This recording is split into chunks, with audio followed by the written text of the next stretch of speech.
பிள்ளைகள் இதில் என்னன்னு சொன்னால், நாங்கள் 1991ஆம் ஆண்டு வந்த ஸ்பெஷல் எக்ஸாம் பேப்பரில் மெக்கானிக்ஸில் வந்த எஸ்ஏ பிரம்பை இதில் என்னென்ன நோக்கம் என்னென்ன பிள்ளைகளுக்கு பல இடத்துல நீங்கள் கிளாஸ் போவீங்க. இருந்தாலும் நான் என்ன யோசனை எடுத்தேன்னா, இந்த யூடியூப் சேனலில் நஃப்ரிஸ் ஃபிசிக்ஸ்ன்ற யூடியூப் பேஜில் ஒவ்வொரு நாளும் ஒவ்வொரு எஸ்ஏகள் செய்து காட்டப்பட்டு விரிவான விளக்கத்தோடு அப்லோட் செய்யப்படும்.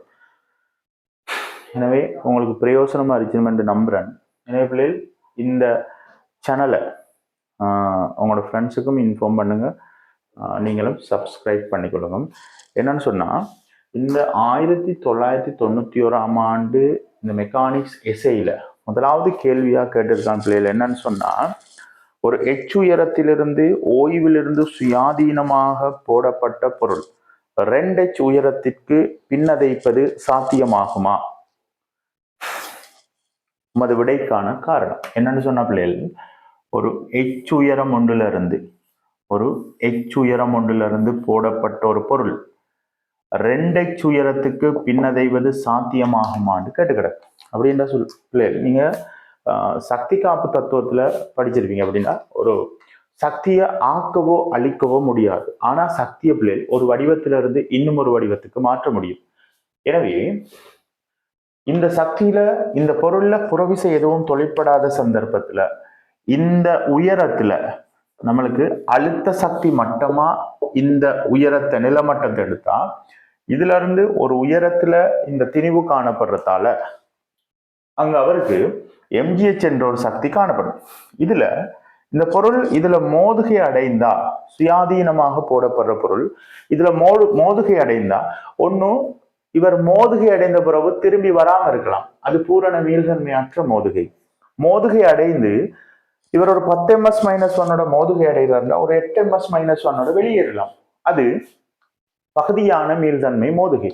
இவர் 10 படுறவர் 10 திரும்பி வரலாம். அது பூரண மீளியல்பு மோதுகை. எனவே இவர் பூரண மீளியல்பு மோதுகையில தான் அவர் மொத்த சக்திய ஆரம்பத்தில் உள்ள மொத்த சக்தியும் இறுதியில் உள்ள மொத்த சக்தியும் சமனாக காணப்படுவார்களே. ஆகவே இந்த இடத்துல இவர்கிட்ட ஆரம்பத்தில் உள்ள மொத்த சக்தி mgh என்று சொன்னா, இவர் 2h உயரத்துக்கு உயரணும் என்று சொன்னா, இவர்கிட்ட காணப்பட வேண்டிய மொத்த சக்தி இந்த சக்தியா காணப்படணும்.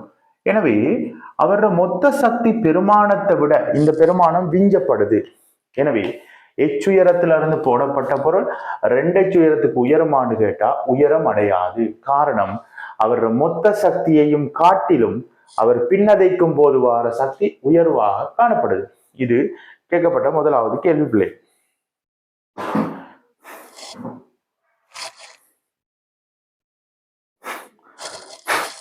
அடுத்தது கேட்கிறாங்க பிள்ளைகள். அடுத்த கேள்வி கவனிங்க. இப்படி ஒரு தளம் ஒண்ணு தந்துட்டு, இப்படியான ஒரு தளம் ஒண்ணு தந்துட்டு, இந்த தளத்துல இங்க இருந்து ஏன்ற இடத்துல உள்ள பொருள் பின்ற இடத்துல இருந்து சின்ற இடத்துல இருந்து டின்ற இடத்துல இருந்து பிள்ளைகள் ஈன்ற இடத்துக்கு வருகிறது.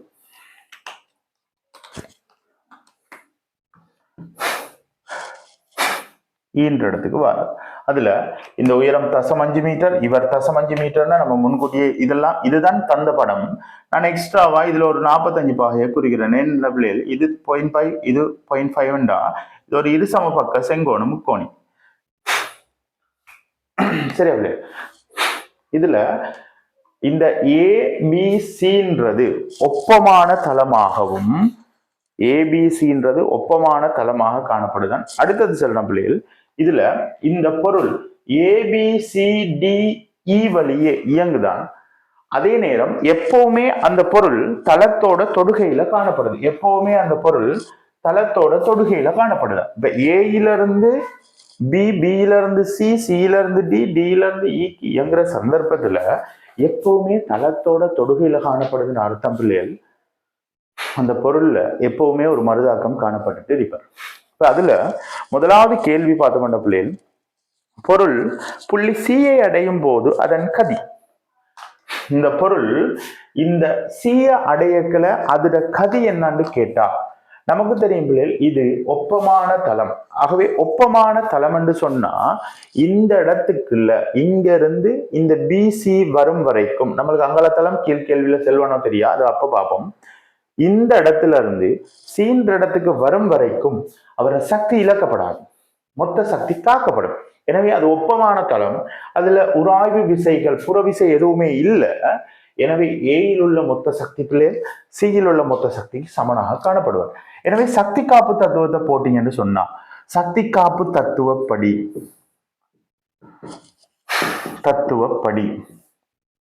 ஏயில் உள்ள மொத்த சக்தி சியில் உள்ள மொத்த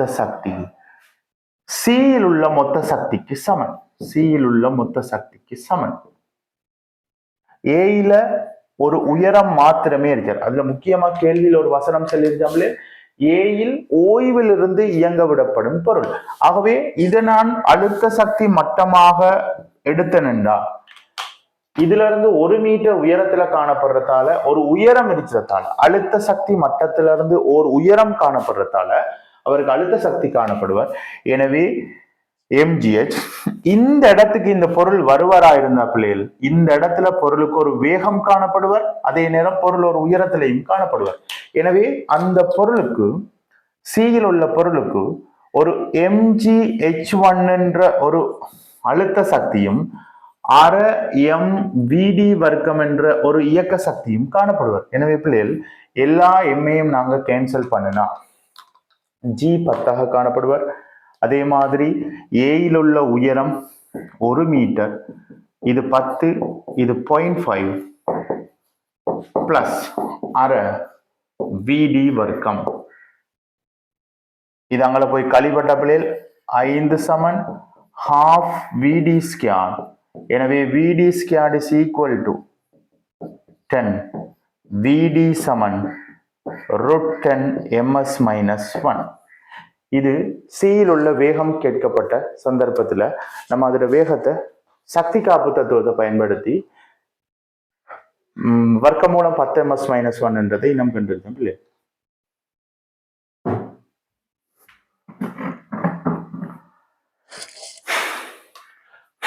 இது டி சியில் உள்ள வேகம், சாரி டி லெவலில் இது சி.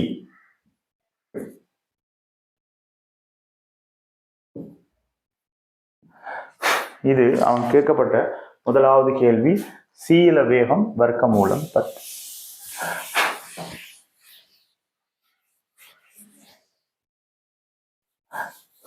அடுத்த கேள்வி பிள்ளைகள் கேட்கிறான் என்னன்னு சொன்னா, பொருள் புள்ளி டியை அடையும் போது, பொருள் சாய்தளம் வழியை இயங்கி புள்ளி டியை அடையும் போது, பொருள் சாய்தளம் வழியை இயங்கி புள்ளி டியை அடையும் போது அதன் கதி. இப்ப டியில் அதோட கதி கேட்கிறான்.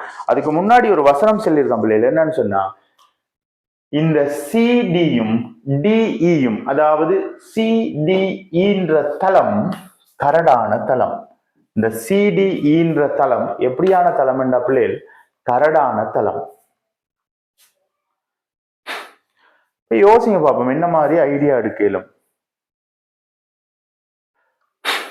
எப்படி பிள்ளைகள் ஐடியா எடுக்கலும்? கரடான தளம் என்று சொன்னா ஒரு ஒப்பமான தளத்துல இருந்து கரடான தளத்துக்குள்ள நுழைகிறார்னு சொன்னா அங்க ஒரு புறவிசை உராய்வென்ற ஒரு புறவிசை வரப்போற. ஆகவே அந்த புறவிசைக்கு எதிராக இல்லாட்டி உராய்வு விசைக்கு எதிராக ஒரு வேலை செய்யணும். இப்ப எப்படி என்ன பிள்ளைகள், நீங்க ஒரு 1000 ஜூல் சக்தியை வச்சிருக்கீங்க. நீங்க அந்த 1000 ஜூல் சக்தியோட நீங்க சுயாதீனமா எந்தவித எதிர்ப்பும் இல்லாம ஒரு 100 மீட்டர் இயங்குறீங்க. இப்ப என்ன நடக்க போகுதுன்னா, நீங்க அதே 1000 ஜூல் சக்தியோட ஒரு ஆள் உங்களை என்ன செய்யறாருன்னா பிடிச்சி இழுக்கிறார். அப்ப அவர் ஒரு எதிர்ப்பு விசை தானே உங்களுக்கு. இப்ப நீங்க அதே 1000 ஜூலோட இயங்குன 100 மீட்டர் இயங்குவீங்களான்னு கேட்டா இயங்க மாட்டீங்க. ஏனென்ன பிள்ளைகள், உங்களுக்கு எதிர்ப்பா ஒரு ஆள் ஒரு விசையை தொழிற்படுத்துறதால நீங்க அவரை முதலாவது வின் பண்ணணும். அதுக்கப்புறம் தான் நீங்க உங்களோட இயக்கத்தை நிகழ்த்தணும். எனவே அவரை வெல்றதுக்காக வேண்டி நீங்க ஒரு சக்தியை இழக்க வேண்டி வரும். எனவே நீங்க 100 மீட்டர் இயங்க மாட்டீங்க, 100 மீட்டரை விட குறையத்தான் இயங்குவீங்க. அப்ப என்ன காரணம் என்றா, அங்க உங்களை பிடிச்ச ஒரு ஆள் எதிர்ப்பா இழுக்கிறதால அவருக்கு எதிராக ஒரு சக்தியை இழக்க நேரிடும். அதே மாதிரி பிள்ளைகள் சியில் உள்ள சக்தி டியில் உள்ள சக்திக்கு சமனான்னு கேட்டா சமனா காணப்படாது. ஏனென்றா பிள்ளைகள் சியில இருந்து ஒரு 1000 ஜூல் காணப்படுறதா இருந்தா இந்த பொருள் இந்த சாய்தளம் வழியை இயங்குற சந்தர்ப்பத்துல ஒரு சக்தி இழக்கப்படும் அந்த உராய்வுக்கு எதிராக. அது போக இதுல இழக்கப்பட மீதி சக்தி தான் டியில காணப்படுவார். எனவே சியில் உள்ள சக்தியும் டியில் உள்ள சக்தியும் சமனா காணப்படுவார்னு கேட்டா காணப்படாது. ஆனா ஏயில் உள்ளதும் சியில் உள்ளதும் சமன். காரணம் அது ஒரு ஒப்பமான தளம். இங்க இது கரடான தளம்ன்ற தளப்பில் சியில் உள்ள சக்தி என்னவாவெல்லாம் மாற்றம் அடைஞ்சிருப்பாருண்டா இந்த தளத்துல ஒரு சக்தி ஒரு பகுதி இழக்கப்பட்டிருப்பார். ஏனென்றா அங்க உராய்வு காணப்படுறதால பிறகு டியில ஒரு சக்தியா அவர் மாறி இருப்பார். அப்ப சி என்னவெல்லாம் செய்யறாருண்டா உராய்வுக்கு எதிராக ஒரு வேலை செய்யறதுக்கு ஒரு சக்தியை கொடுக்கிறார். டியில இந்த பொருள் ஒரு வேகத்தோட வந்தா அங்க ஒரு சக்தியா மாற்றப்படுது. எனவே பிள்ளைகள் இந்த பொருள் டீன்ற இடத்துக்கு வார சந்தர்ப்பத்துல எனக்கு சியில் உள்ள மொத்த சக்தி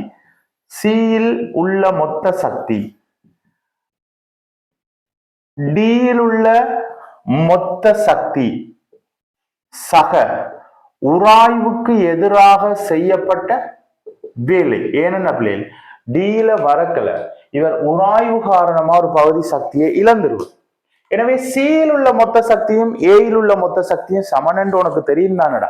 அப்ப பிள்ளைகள் நீ இந்த சியில் உள்ள சக்தியும் ஏயில் உள்ள சக்தியும் சமன் என்றதால சிக்கு பதிலாக ஏ என்று போடணுமா? ஏனென்றால் இந்த ஏயில் உள்ள சக்தி என்று சொன்னீண்டா நீ எம்ஜிஹெச் மட்டுமே உனக்கு வரப்போகுது. இந்த சியில் உள்ள சக்தியை போட்டியண்டா பிள்ளைகள் உனக்கு ஒரு அரை எம்பி வர்க்கமும் காணப்படுவார், ஒரு எம்ஜிஹெச்சும் காணப்படுவார். எனவே அங்க 2 விதமான சமன்பாடு ஏக்கு நீ போட்டி என்றால் உனக்கு ஒரு சமன்பாடு எம்ஜிஹெச். எனவே சுருக்கல் ஈஸிக்காக வேண்டி சியில் உள்ள சக்தியும் ஏயில் உள்ள சக்தியும் சமன் என்றதால நான் இந்த சிக்கு பதிலா ஏ என்றும் போடலாம். எனவே ஏயில் உள்ள சக்தி எம்ஜிஹெச், டியில் உள்ள சக்தி அரை எம்வி வர்க்கம் பிளஸ் உராய்வுக்கு எதிராக செய்யப்பட்ட வேலை உராய்வு விசை தர தூரம். எனவே பிள்ளைகள் நாங்க mg10h1 அரை எம் விடி வர்க்கம் பிளஸ் எனக்கு இது உராய்வுடைய தளம்ன்றதால நான் எஃப் சமன் மியூஆர் என்று போடணும் பிள்ளைகள். அதே நேரம் இந்த இடத்துல இந்த பொருள் சாய்தளம் வழியை இயங்குறதால கீழ் நோக்கி இவர் எம்ஜி தொழிற்படுவார். எனவே ஏற்கனவே இது 45 நம்ம கண்டுபிடிச்சாச்சு. எனவே இந்த திசையில இவரை கூறு பிரிச்சா இவரும் 45, இவர் எம்ஜி கொஸ் 45. இது சாய்தளம் வழியை இயக்கம். எனவே மறுதாக்கம் ஆர் இங்க. ஆகவே அந்த ஆர் எஃப் சமன் மியூ ஆர்ல எஃப் சமன் மியூ ஆருக்கு பதிலாக எம்ஜி கொஸ் 45 போடலாம் பிள்ளைகள். எனவே மியூ எம்ஜி கொஸ் 45 இது அந்த எஃப் பெருமானம். இங்க ஆருக்கு பதிலாக நாங்க எம்ஜி கொஸ் 45 போட்டுட்டோம். அடுத்தது பிள்ளைகள் இந்த டி கேட்டா அது சாய்தளத்திட உயரம், சாய்தளத்துல இயங்குன தூரம். இது 45, இது 0.5, இது 0.5, இது 0.5 √2. ஏனண்டா பைதகரசர தேற்றத்துல இதர வர்க்கமும் இதர வர்க்கத்துல கூட்டுத்தொகை. எனவேடா அந்த சாய்தளம் வழியே இயங்கின தூரம் 0.5 √2 ஆக காணப்படும். இந்த இடத்துல எல்லா எம்மையும் வெட்டுனா 10 அரை விடி வர்க்கம் பிளஸ் இந்த கேள்வி இல்லடா தம்பி மியூ சமன் தசம் 2. இந்த மியூக்கு பெருமானம் இந்த சிடிடிஇன்ற பாதையில இந்த மியூவுக்கு பெருமானம் தசம் 2 G10 கொஸ் 45 ஒன்றின் கீழ் வர்க்கம் மூலம் 2 0.5 √2. இதையும் கேன்சல் பண்ணுனா 10 சமன் விடி வர்க்கத்துக்கு கீழே 2 பிளஸ் இதையும் பெருக்கினி என்றா தம்பி 2 2ஐயும் 0.5 பெருக்கினால் 1. இது அங்கல போய் கழிப்பட்டா விடி வர்க்கத்தின் கீழ் 2 சமன் 9. எனவே விடி வர்க்கம் சமன் 18. விடி சமன் டியில வேகம் வர்க்கமூலம் 18 ms - 1.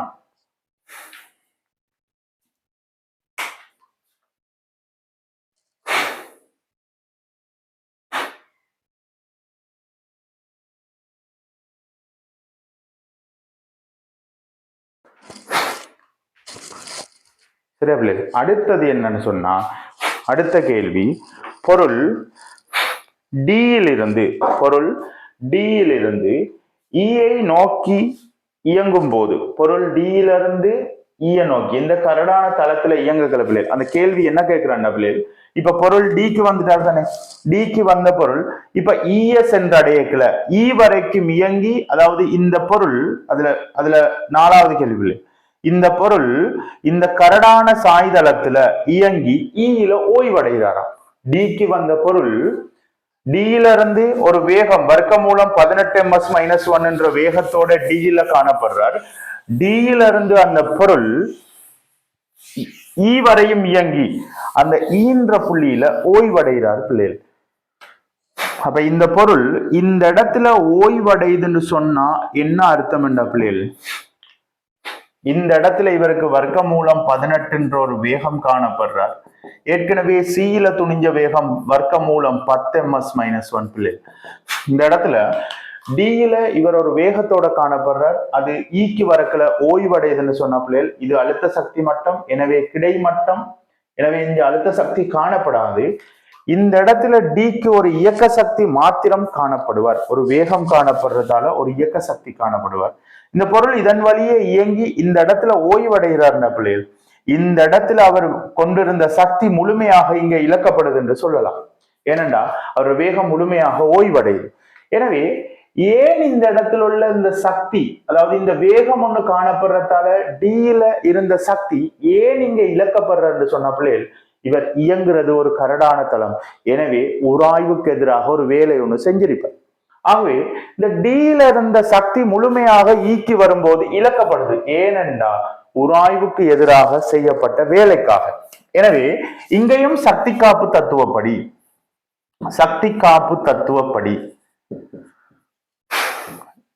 இழந்த இயக்க சக்தி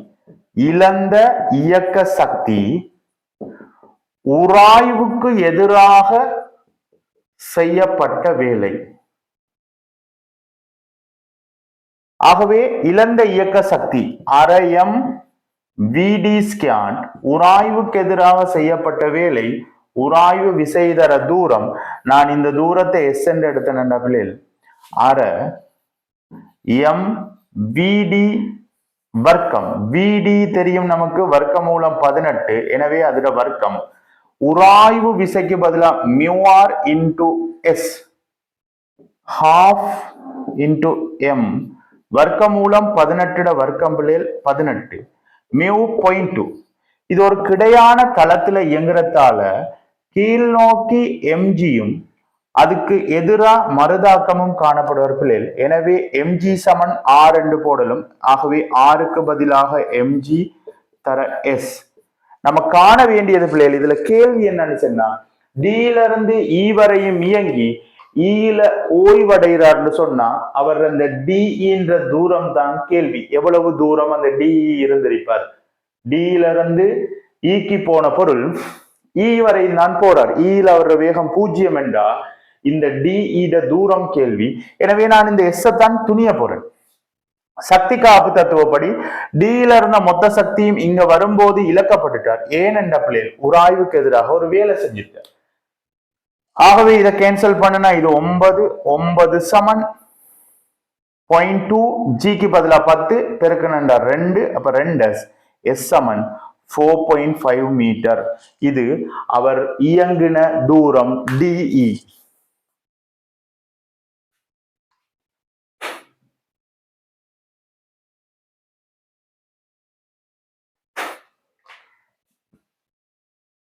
சரியா பிள்ளை, வெறும் சக்தி காப்பு தத்துவம்.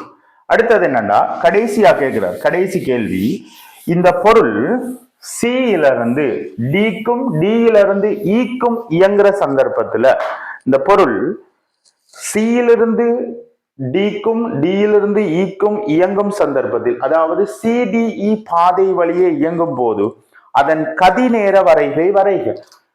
முக்கியமா பிள்ளைகள், கதி என்று சொன்னா அதுக்கு திசை காணப்படாது. எனவே நீங்க இந்த இடத்துல வர்க்கமூலம் 10 MS-1 காணப்பட்டது, இங்க வர்க்கமூலம் 18 ஆகிறார்னு சொன்னா 6 முடுகிறார். சாய்தளத்தின் வழியே, இந்த முழு சாய்தளம் வழியே உராய்வு விசை மாறல, எனவே எதிர்ப்பு விசை மாறல. ஆகவே இந்த சாய்தளத்தின் வழியே சீரான ஆறுமுடுகளோடையும் இது வழியே சீரான அமர்முடுகளோடையும் இயங்குவார். இதுல வேகம் அதிகரிப்பு நடக்குது, இதுல வேக குறைவு நடக்குது. எனவே இது டைம், இது கதி MS-1. எனவே ஆரம்பத்துல பிள்ளைகள் இந்த பொருள் ஆரம்பத்துல வர்க்கமூலம் 10 MS-1 இருந்தது, 6 முடுகி வர்க்கமூலம் 18 ஆகிறார். இது ஏன்ற புள்ளி, இது டீன்ற புள்ளி. டீல இருந்தவர் ஈல ஓய்வடைகிறார். எனவே இந்த இடம் ஈன்ற இடம், இந்த இடத்துல ஓய்வு. இதுலையும் இதுலையும் ஒரே 6 முடுகள், இந்த இடத்துல ஒரே 6 முடுகள், இது ஃபுல்லாவே ஒரே 6 முடுகள். ஏனென்றா சாய்தளத்தின் வழியே ஜி சைன் தீட்டா, இது வழியே வேறொரு 6 முடுகள். எனவே இது ரெண்டிட படித்திறனும் சமனாக காணப்படாது. ஆனா சீராகத்தான் காணப்படும் 6 முடுகள். இங்கேயும் ஒரே எதிர்ப்பு விசைன்றதுல இது வழியே 6 முடுகள் மாறாது, இதுலயும் ஒரே எதிர்ப்பு விசைன்றதுல இது வழியே 6 முடுகள் மாறாது. இது ரெண்டும் சமனா காணப்படாது பிள்ளைகள். ஏனென்றா இது சாய்தளம், இது நேர்கோடு. எனவே இங்க இருந்து இங்க வார சந்தர்ப்பத்துல அதுல வேக அதிகரிப்பும், இதுல இருந்து இங்க வார சந்தர்ப்பத்துல வேக குறைவும் ஏற்படுற. இதுதான் பிள்ளைகள் 1991 மெக்கானிக்ஸ்ல வந்த சக்தி உராய்வுகள் சம்பந்தமான எசை. எனவே இன்னைக்கு இந்த 1991 வந்த எசை, மெக்கானிக்ஸ் எசை பார்த்துருக்கோம் பிள்ளைகள். இதுக்கு பிறகு வார நாட்கள்ல மெக்கானிக்ஸ்ல வந்து அடுத்தடுத்த வேற செக்ஷன்ல வந்து எசைகள், நீர்நிலைகள் எசைகள், அதே மாதிரி ப்ராக்டிக்கல் டிஸ்கஸ் பண்ணப்படும். அதே மாதிரி MCQ, இப்படி ஒவ்வொரு செக்ஷனாக பிள்ளைகள் கலந்துரையாடப்படும். எனவே இது முழுமையாக இலவசமாக கலந்துரையாடப்பட்டு இந்த கலந்துரையாடப்படுற இசைகள் இந்த நஃப்ரிஸ் பிசிக்ஸ்ன்ற சேனல்ல யூடியூப் பேஜ்ல போடப்படும். எனவே பிள்ளைகள் நீங்களும் உங்களுக்கு தெரிந்தவர்களுக்கு இதை தெரியப்படுத்தி சப்ஸ்கிரைப் பண்ண சொல்லுங்க. எனவே பிள்ளைகள் தொடர்ந்து வீடியோக்கள் போடப்படுமாக இருந்தால் தொடர்ந்து நீங்களும் சப்ஸ்கிரைபர்ஸ் அதிகரிக்க தான் வீடியோக்கள் போடணும் என்ற ஒரு மனநிலையும் உருவாகும். அதுதானே உண்மை. ஆகவே பிள்ளைகள் நீங்களும் உங்களுக்கு தெரிந்த ஆட்களுக்கும் இதை சொல்லி இந்த பேஜை ஃபாலோ பண்ண சொல்லுங்க. எனவே நாளைக்கு ஒரு எஸ்ஏல சந்திப்போம் இன்ஷா அல்லாஹ்.